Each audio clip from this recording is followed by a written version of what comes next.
কদিন পরে মেকআপ কিনে সবো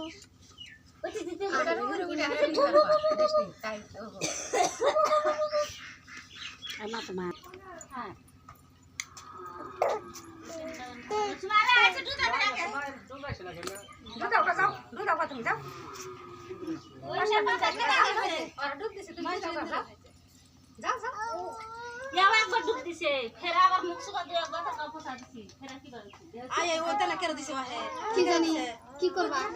ওটা তো গোয়া পসে গেদি আগলি কালা এটা কোনকার কোন কথা তার মানে খেলাবাতি উঠতেছে বাচ্চা খালি খেলাবাতি দেখালাই যে দেখা খুব গোসবের গায়ে কোনে বসতে টুকলা কোনে বিলাই তো গেতাছে ঘরে বাপ তো পাইগা মুখ তুলা দিয়েছে মানে খালি কান্দে মানে অসুস্থ কইরা এই যে ফুটুস করে মারো এই জিনিস কথা কাজ পাইছে হ্যাঁ